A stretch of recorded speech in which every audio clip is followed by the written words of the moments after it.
How are you anyway then? Daniel, nice to see you again. Team news first, as always. What is new? What is good? What is bad after the international break? And is Largi Ramazani available for Sunday? Yes, first of all, what is good is that we have at least 2 training sessions with the lads in comparison to the last international break. So it's, of course, a bit more beneficial for this game that it's just played on Sunday. So at the first time, all the players back in training today, or we'll also have a session tomorrow. So at least 2 training sessions together for us, all together on the pitch in order to prepare for this game. Obviously, we've worked also with the players who were here then in the days before. But yes, overall, I would say good news for the players who were away on international duties. All came back without new injuries or without illnesses. Obviously, Brennan had a little illness during the international break and was not available for one game, but everything is okay. He's back, and I think it was quite beneficial after lots of load for him. Also, like that he didn't play that many minutes, so it was okay. The players who were here with us, some bad news with Isaac Schmidt. He needed a little hernia surgery during this international break, so he will definitely miss out for the game on Sunday. I hope to have him back at some point next week, back in training. So it won't last too long. We have experience also with surgeries like this. Normally it's a question of more or less 2 weeks, but he will definitely miss out on the game on Sunday, because he had it more or less at the beginning of the first week of the international break, the surgery. So we have to be without him. Yes, apart from this, Max Wöber came back, played 90 minutes, so I was happy that he played, a bit concerned that he played 90 minutes, if I'm honest, because it was for him more like out of the cold than straight away 90 minutes. We had to look after him a little bit more during this week because, of course, the knee reacted a little bit, but I think everything's okay and he's available. And overall, then it's also beneficial that he had a few minutes under his belt. So also good with him. Largi joined us the first time in parts of team training during this week, and yes, obviously the next week, the 3 games within 6 days will come a bit too soon to be available for the starting lineup, but he could be a topic for the squad for some short-term appearances. Obviously, we have to keep in mind he was out for, I think, 6 weeks and just parts of team training so far, but he could become a topic definitely for the upcoming 3 games within 6 days, and potentially already for Sunday. We will decide it after the last training session tomorrow. Of course, not for the start in the next games, but definitely as an option to come in perhaps from the bench. Any update on Ethan Ampadu and Ilya Gruev as well? No, normal process in the rehab again. So we expect Ethan to return back to team training.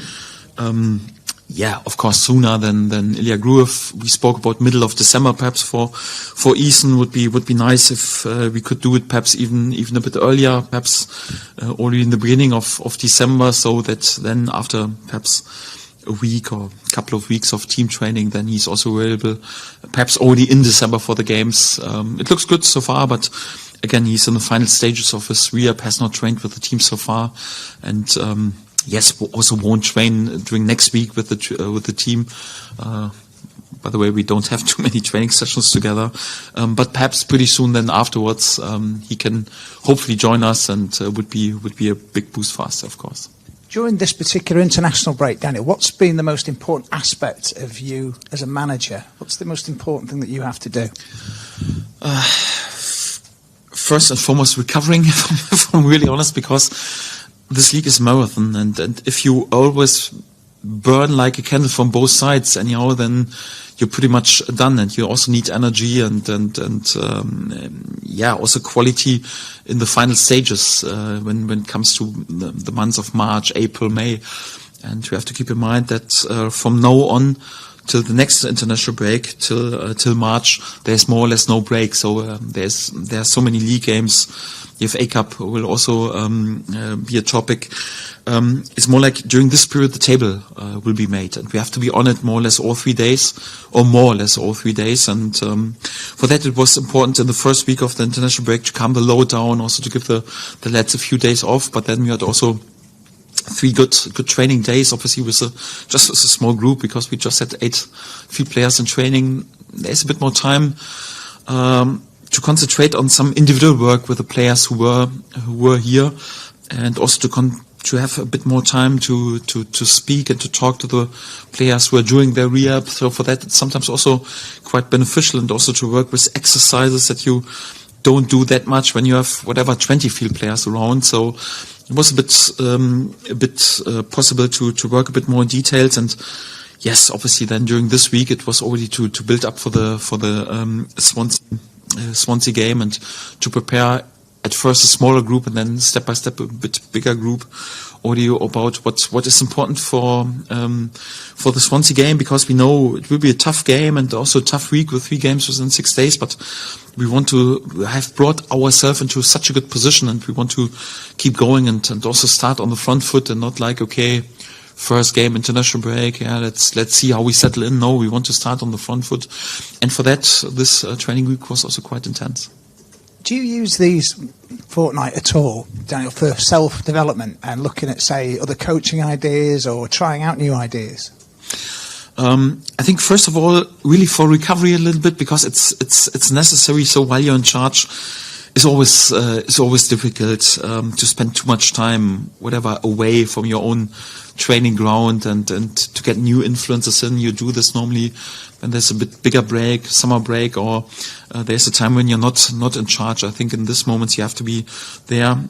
In the other moments, while you're in charge for such a big club and such an emotional club, and also so much load, it's also important that you have time and try to concentrate sometimes on recovery. Obviously, I've also spoken to some of my colleagues, and even in some conversations, it's also beneficial because you get a little hint or something like this. So you always have to be ready when you can take new information or influence on board, or when you watch a game, and even sometimes in a lower tier, sometimes you pick up a thing that you would also like to implement into your game. So you always have to be open, but it's also important not to overdo it, and also to allow yourself a little bit sometimes to recover, because it's a long season and you need this.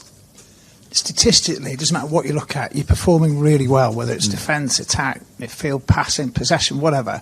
You, and particularly Middlesbrough, I've noticed at the high end of all the sort of stats. How do you use those with your players? And do players really respond to stats in that way, collectively, or is it very individual? No, the statistics are important. So it's not just about the subjective impression. It's always important also to listen to the data and to analyze really objective what you've done, and not like after a win everything is right and after a loss everything is wrong. So for that, football games are too tight. So it's important also not like to work old school 40 years ago. So it's more like we work without statistic and just the gut feeling of the manager and just a one-man show. And nowadays you have specialists and experts for each and every topic, and you have to lead the team. This is quite important. It's not a one-man show nowadays anymore. And also to analyze also like in a scientific way what you can improve and have to improve, and what is also good, in order to be there really with a objective judgment, and not like, I'm the expert and my subjective gut feeling is just important. I think it's quite important. And also nowadays the players are so well educated due to the also scientific and good work and modern work in the academies. With the tools from 30 years ago, you can't convince them anymore. So they expect also that you work on the highest level, and for that you always have to be up to date, and also to let this influences and new knowledge also influence what you do. And we always try to be a bit also to be a bit ahead of the weight and state of the art, and we were really proactive in this terms to develop us and our work even more. That's quite important. But statistic is also not everything. So it's still the only statistic that really matters, and we are measured by is to score goals and to avoid goals and to win games. There's no replacement for 3 points. I think, I'm not sure who it was. I think there's this quote from who was it? Was it Brian Clough or whatever?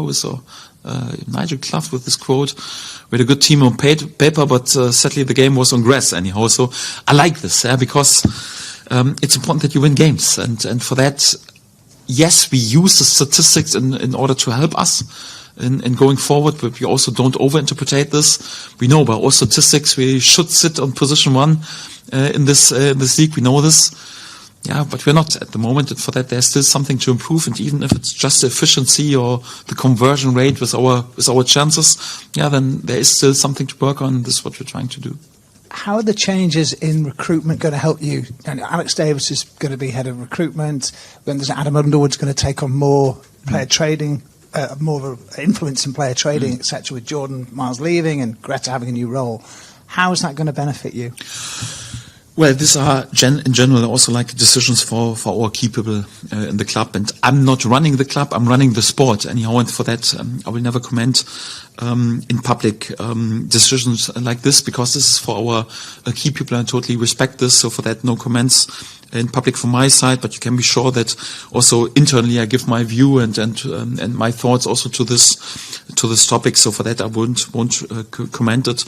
Just what affects me right now also immediately is obviously the step up of Alex and also Adam Underwood, and I have to say I've worked with him even before, with Adam a bit more in the role, also like responsible a bit more for the academy and for the young players, and in this role we had a fantastic relationship, and also like the good development of players like Archie Gray, or like also in this season like Charlie Crew or Sam Chambers, James Ceballo.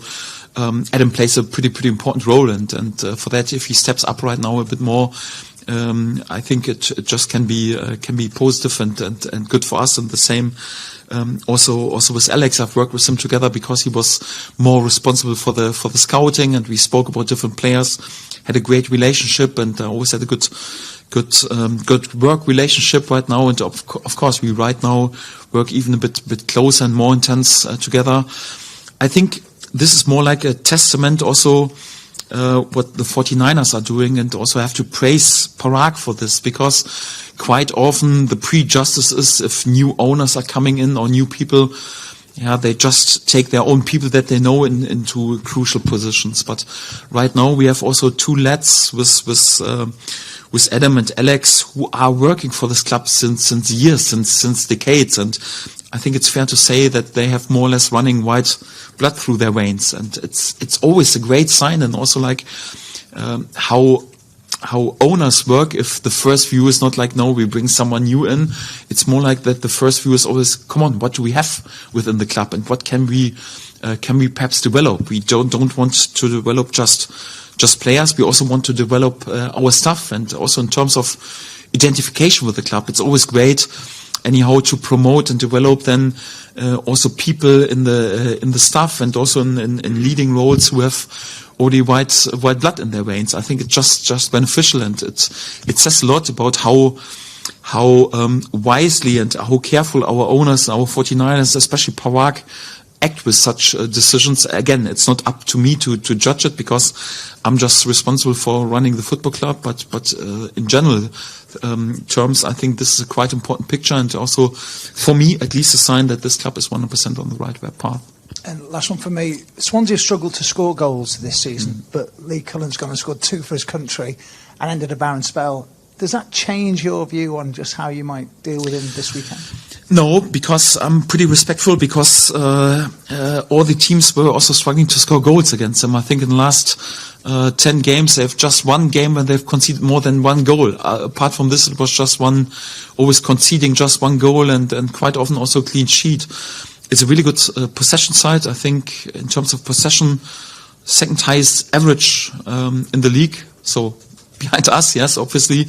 It's not easy to get the ball. And also like, this is also one of the reasons why it's so difficult to score goals against them. If they are there with more than 60% possession and you just have the ball for 40% of the game, it's difficult to score goals. So we want to make sure that we dominate this game, that we dominate possession, that we have the ball much more than all the other opponents had against Swansea in the last games, in order to give ourselves the chances to create perhaps more, and then also to score more goals. So we also know that we have to be efficient and also more efficient than we were with our conversion rate.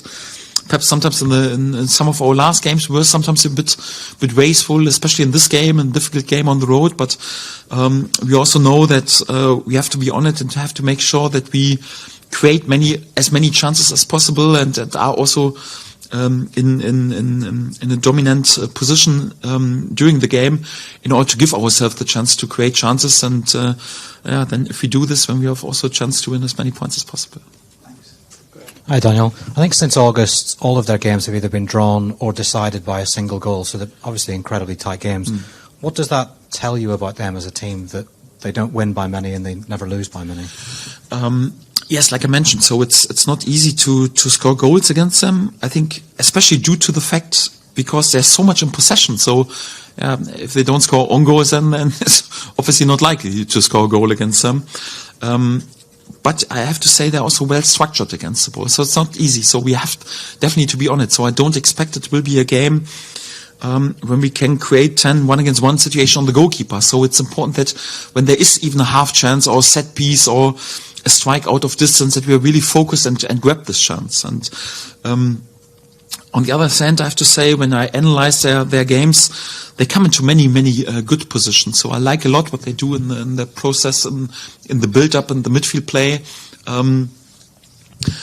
It's also why they are so much in control of many games, even against the best sides in this league. They were more or less dominating the games. I like their processes, so I'm pretty respectful and credit also to their manager, because I like a lot what they do in terms of the build-up, in terms of the midfield play.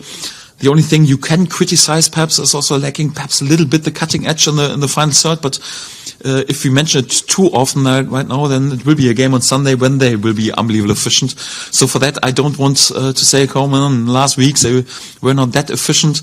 They have also players to do this. Like you mentioned, also Cullen will play with confidence after a brace, and have also some other players who can score a goal and create a chance, and we are respectful. We have to be on it in this game, and I think it's a really good side, and I like the way they play football. Hopefully they won't add this cutting edge in the final third on Sunday, but I'm pretty sure if they do this, they can be even finish even in a much better position than they are at the moment. Has a player's international performance during a break ever swayed you to the point where you think, I need to start him in the next game? It has an influence, yes. If my player, for example, would perform unbelievably poor in this games, it's not beneficial. That's right. But I take a bit more into account what happens here, because also national teams, they have then sometimes different opponents and they play with a different strategy, whatever. And for example, the players who were with us, for example, Pascal Struijk was with us. That he was not called up for the Netherlands and didn't play, shouldn't give him a disadvantage in order to be then involved in the next games, although he's done so well in the last games for us. So I think sometimes it's important to have a good international spell with a confidence, like for our offensive players. Matteo, for example, scored in the last game. It's good, and it's always like a big boost for him. I think in the game before he didn't score. There was also a bit of criticism. So it's always better when they perform well. But I think it's also just fair that I take a bit more into account what happens when they are with us in the training, and also in the games before. But of course, I have an eye on it. What happens, and if a player like Mano, for example, is doing well, like against teams like France or Belgium, I think he was labeled player of the match against Belgium, and then to beat Belgium with Israel is also not that easy. So for that, it's good for the confidence, and I know then sometimes you realize also a player comes back also sharp, also in a good mood anyhow, and this is also what you take a bit more into account. But I'm also not over-interpreting these situations. You spoke about how intense the last international break was in terms of rushing back for that Sheffield United game. So has this break left you in a better mood in terms of how the minutes have been shared out, with Max getting minutes, Mana, Daniel, of course, came on in the second half of the first Wales game? Yes, for this Swansea game, definitely. You like it a bit more. Of course, it makes then, on the other hand, the upcoming schedule a bit more difficult, because we play then 3 games within 6 days, and it's more or less than the time for recovery is not that long. So it would be a bit longer if we would have played, for example, only today. But as a manager, I rather prefer this, to have at least 2 training sessions together back with the team. But you never know, and perhaps you also have to ask the player. Perhaps they find it beneficial, but they don't work that much with me. Last time we had I think, was it Friday then, the game against Sheffield United?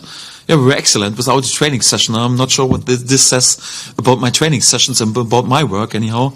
But of course, so if you ask me as a manager, I like to have a bit of time on the training pitch. I find it beneficial, and hopefully the players find this as well. You spoke a bit there about the work you've done with Adam Underwood in the past in terms of working with the academy on a bigger basis. And we don't talk about it much because, of course, we know the matter at hand is very important in terms of promotion. But how hands-on have you been with that kind of side of the club and working to develop things in the younger age group? I think it's important. I'm not a friend of praising the young lads too much. So it's a completely different animal, senior level and youth level. So we've seen this so many times that sometimes a player is so much praised on youth level and finds it hard to settle in and to senior level, and then sometimes he's overtaken by a player who was never in the spotlight on youth level. So it's difficult anyhow, and I'm far away from overinterpreting this. But for me, in my role, I always try. We have different cornerstones that are important for us as a club, and I always try to take the best decisions for the club. Of course, the academy more or less wants to bring as many players through as possible because it's testament of the work. On the other hand, perhaps the scouting team wants to bring as many new players in because it's testament of the work, or a guy who is the head of recruitment or whatever wants to bring as many players through from his own network anyhow because it's testament of the work. I totally get this, but for me, I always try to be there to overlook all this and then to take the best decisions, what is important for the club, because this is also why you need a bit experience as a manager, because obviously you need a good mix in building the squad. You need a good mix out of youth and out of energy and young players who are desperate to raise their game and who are there with big identification with this club. And sometimes also some perhaps even older and mature players who lead the group. Anyhow, you always need a good mix and a good balance. If you just would allow one department to decide, it's never balanced. So for that, sadly, you need a manager who overlooks it and overlooks the decisions, and always take responsibility for these decisions. But it's always helpful and beneficial if you have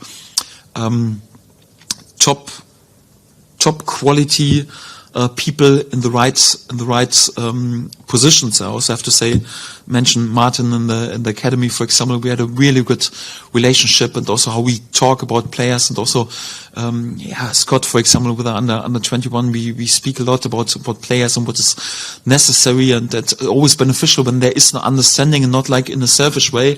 No, I just want to bring this player through because I like this player so much, and they understand 100% what is necessary, and it's always beneficial and helpful with when you work with intelligent people and people who doesn't have that much of an ego. Is more like when they have more like white blood running through the vein, and also thinking, okay, it's not about me, it's more like about what is beneficial for the club and what I can say. The people that we have here in the club are really, really excellent, and again, testament to our key people who were there with these decisions, who put them into these roles. Our managers in the academy, our key people in the academy. I like to work with them a lot, so because they're quality, but also really good human beings. And I think if it would be in a different way, it wouldn't be possible to bring so many young lads through and create so many values with them, either with us in the first team or sometimes also like with trading of a young player. And this, for us as a club, it's not like we can waste unbelievable amount of money. So to develop our own prospects, our own talents will always be a cornerstone in our philosophy. Not just because of money, but also because of identification and how we want to be as a club. And for that, I'm quite grateful also to be allowed to work for this club who values also their own talents exactly in this way. Thank you. Stuart. And Daniel, Swansea and Luton have obviously got very different styles, and you won't have much time to prepare for the Luton game. So in a week like this, how much do you allow yourself at all to think about Luton until Sunday evening? And are there other people in the club who are sort of focused a bit further ahead doing the groundwork for you before then? Yes. To be honest, my approach is always like game after game, and just focus on this game and don't overthink things too much. What could happen in 3 or 6 days when we have the next game, because sometimes it comes in a completely different way. You don't know how the first game is, if you're successful, if you are there with a draw, sometimes also with an unlucky loss, and then you have to react in a different way. You also don't know what happens during the game. Can you perhaps allow to substitute a player, to rest him already for the next game, or does he have to play 90 minutes? So my approach was always game after game, and to concentrate on this, and trying to pick always the best possible starting lineup for the upcoming game. Obviously, it's important that in the background, for example, my analyzing stuff does already stuff on Luton and already Blackburn, and also myself. So when the stuff is done anyhow, and we are, for example, also like on tomorrow evening in the hotel, and more or less all the preparation for Swansea is done. It's even that sometimes I watch a few Luton scenes anyhow already, but it didn't let me distract or speak about this with players or something like this. That's quite important, but of course it's more like from more or less still after the game, so more or less from Sunday evening on, we concentrate already on preparing for Luton, and for that something has to be prepared. So I can't then just start to watch the last 8 games of Luton completely, because there's simply not the time to do this. So for that, it's also important that my coaching staff, our analyzing team, already channelize and which scenes I have to watch, which games I have to watch, which is beneficial. Also give me lots of information that I don't have to do all the research myself, and we have really good people also around there, and I trust my staff, like I mentioned before. So nowadays it's not a one-man show anymore if you want to be prepared in a perfect way, and for that, again, we have a really good staff there, and I'm also pretty grateful to have them, and we've got good people there. Wow, really on these topics, yes.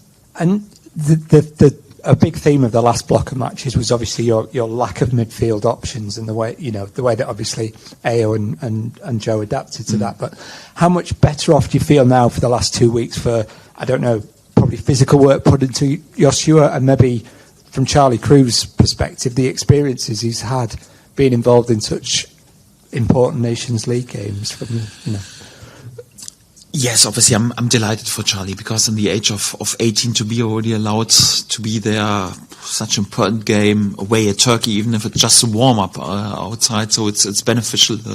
This experience are priceless. It's quite important. Yes, on the other hand, sometimes you would wish for a few minutes for him, because quite often we need him to be involved in our game day squads. On the bench, he didn't play that many minutes, and perhaps the international break is also the time to have a few minutes, even in the training game here on Thorpe Arch, when we do this sometimes, or perhaps one of the youth teams for Wales, under 21 or something like this. So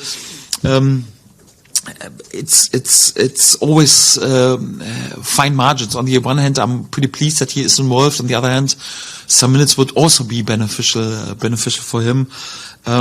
For us, it was also, of course, important right now to have Josh Giavugi with us, and that he has shown that he can cover also like a holding midfielder position.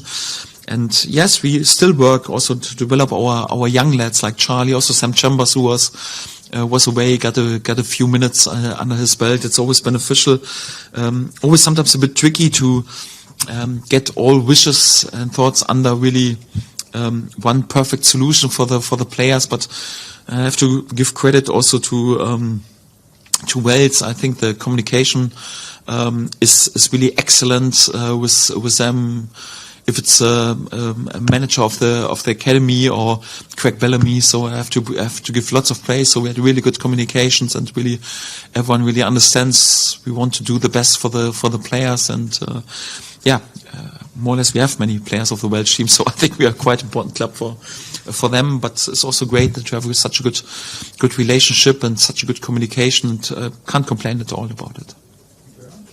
Thank you. Good.